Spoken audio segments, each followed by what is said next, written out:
¿Qué tal amigos? Bienvenidos a un nuevo video del canal, video en el cual vamos a estar resolviendo una armadura por el método de las secciones. Así que te invito a ver el video completo para que veamos cómo se trabajan armaduras aplicando el método de las secciones. Iniciemos entonces nosotros. Armaduras, método de las secciones. El método de las secciones es un método que me permite a mí calcular en una estructura, en este caso una armadura, cuando es difícil que nosotros podamos aplicar el método de los nodos o cuando solamente estamos interesados en calcular una parte de ella. Y eso es importante tenerlo en cuenta. El problema nos dice, determines la fuerza de los elementos GF, CF y CD de la armadura de techo e indique si los elementos están sometidos a tensión o a compresión. Esta es la armadura que vamos a calcular y nos está pidiendo GF, que es este elemento, CF, que es este otro que tenemos acá, y CD, que es este otro, y decir sus valores y cuánto en este caso, si ellos están a tensión o a compresión. Para calcular esa estructura, primero vamos a clasificarla y vamos a ver si es estable la estructura. En el caso de la armadura, ¿qué hacemos nosotros? Vamos a considerar la armadura como un solo elemento y generalmente esto es así que se puede considerar por la manera en que ellas están construidas y que están unidas, en ese caso, por nodos que no se consideran que sean rígidos.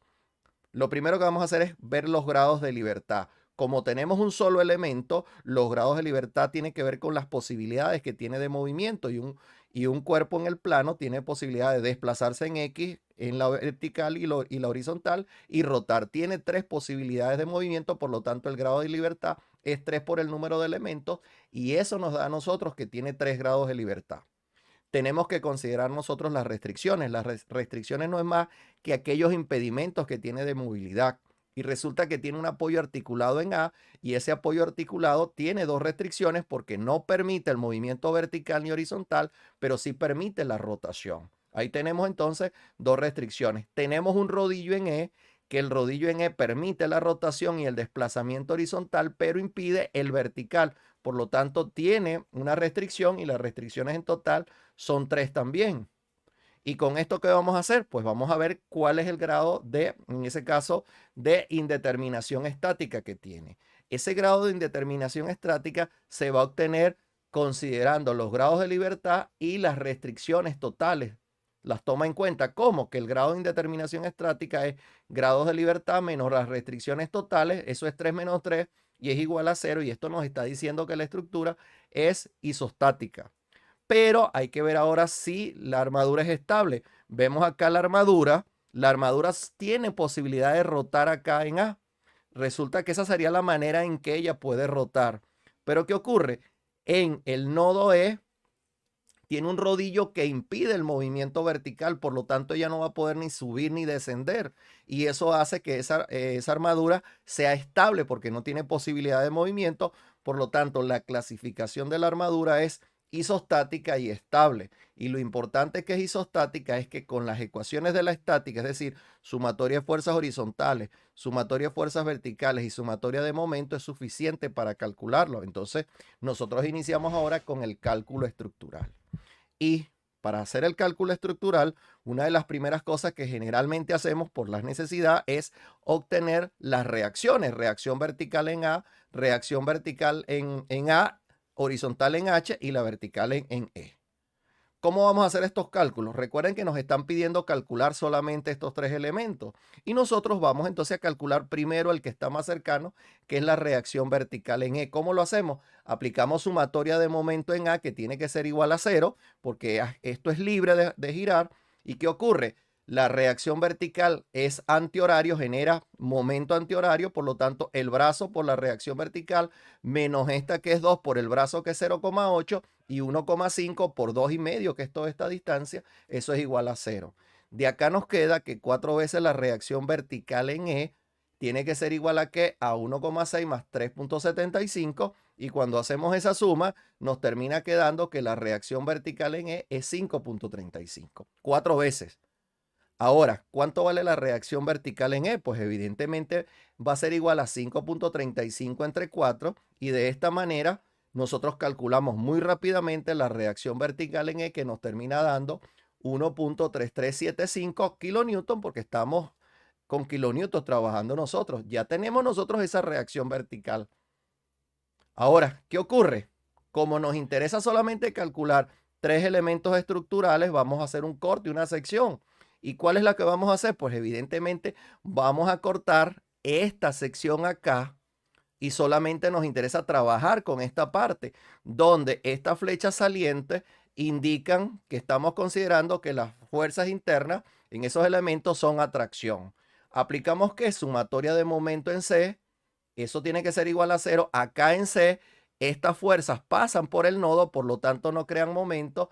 Y cuando hacemos, en el caso, las sumatorias de momento, solamente hacen momento esta y la vertical. Resulta que la vertical hace momento antihorario 1.375 por 2, que es el brazo, este que tenemos acá, mientras que la otra hace momento que horario. El brazo es 1.5 por GF.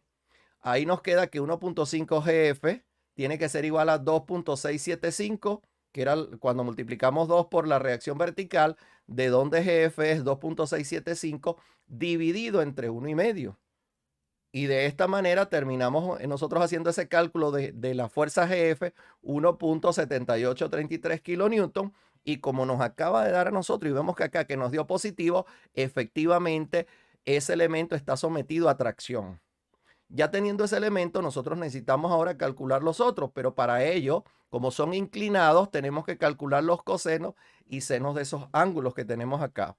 Para alfa, este triángulo que tenemos acá, su cateto adyacente es 1 y la hipotenusa, por el teorema de Pitágoras, nos da raíz cuadrada de 3,25.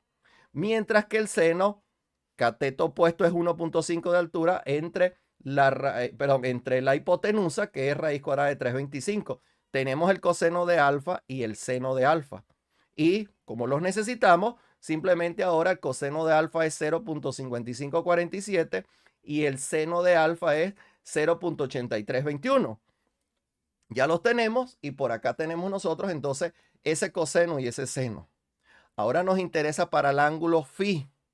Para el ángulo phi, que es el triángulo más grande, el cateto adyacente es 2 y la hipotenusa se obtiene del teorema de Pitágoras de 1,5 al cuadrado por 2 al cuadrado y la raíz cuadrada de eso es 2.5. Resulta que ahí tenemos el coseno, el seno es el cateto opuesto 1,5 entre 2.5 que es la hipotenusa y evidentemente como hicimos en el caso anterior nos termina quedando que el coseno de phi es 0,8 y el seno de phi es 0.6. Ya los vamos a utilizar nosotros y es importante que lo hagamos. Acá tenemos entonces nosotros el resumen de lo que vale cada uno de ellos. Y una vez que tenemos esto, pues nosotros ahora tenemos disponible, podemos incluso hacerlo de otra manera, pero en este caso yo voy a escoger hacerlo aplicando sumatorias de fuerzas horizontales, considerando positivo a la derecha. Resulta que todas estas tres tienen componentes a la izquierda, GF es negativo, la componente de CF, que en este caso es por el coseno, también es negativa, y CD por el coseno, porque es la componente horizontal, también tiene que ser igual a 0 esa suma que tenemos allí, de donde nos queda a nosotros que CF por el coseno de alfa más CD por el coseno de phi es igual a menos 1.7833. Eso que lo hicimos para la horizontal, vamos a hacerlo para la vertical, pero ahora consideramos positivo hacia arriba. Resulta que GF no tiene componente, pero estas otras dos sí tienen componentes verticales, que en ese caso son multiplicadas por el seno, CF por el seno de alfa más CD por el seno de phi, más la reacción vertical que también va hacia arriba en E, tiene que ser igual a 0. ¿Qué hacemos nosotros ahora? Pues vamos a despejar acá y lo escribimos que CF por el seno de alfa más CD por el seno de phi es menos 1.375, de donde estas dos ecuaciones que tenemos nosotros por acá, voy a aplicar la regla de Kramer porque evidentemente nos permite a nosotros una menor posibilidad de cometer errores. Para la regla de Kramer tenemos que calcular tres determinantes. El primero, el determinante del sistema, que es con los coeficientes. Ese determinante de 2 por 2 es coseno de alfa por el seno de alfa menos seno de alfa por el coseno de phi. Y eso nos da menos 0.3329. Ya tenemos para el sistema. Para CF, que es la primera columna, reemplazamos nosotros por acá la igualdad y aplicamos menos 1.7833 por el seno de phi. Como este por este nos da negativo y hay que restarlo, nos da por acá positivo 1.3375 por el seno de phi y eso da 0. Tú lo puedes comprobar. Ahora, el determinante para CD, esta parte la reemplazamos en la segunda y nos queda coseno de alfa por menos 1.3375, esto que tenemos acá. Esto de nuevo da negativo y con el menos nos da positivo y nos da 0,7420. Ya tenemos los determinantes para el sistema y para cada una de las variables y ahora simplemente en este caso vamos nosotros a calcularlo. ¿Quién sería CF? Pues el determinante de CF, que es 0 entre el determinante del sistema que tenemos nosotros acá, y 0 entre 0,3329 es 0. Por lo tanto, el elemento CF no está sometido a ninguna fuerza, es decir, es como que si no estuviera allí. Alguien puede decir, se puede eliminar, pero en realidad por razones estructurales no. CD es el determinante de 0,7420 entre menos 0,3329 y eso nos termina quedando a nosotros que CD es menos 2,2289 y como nos da negativo significa que ella ahora entra al nodo, quiere decir que está a compresión. Y ahí hemos visto que nosotros hemos visto, este está a tracción, este está a compresión y este es cero. Y hemos concluido de una manera bastante rápida siempre que elijamos un corte adecuado para hacer nuestro trabajo. Y si mi video te ha gustado, házmelo saber con un comentario, con un like. Esto me ayudaría a crecer. Muy importante para mí.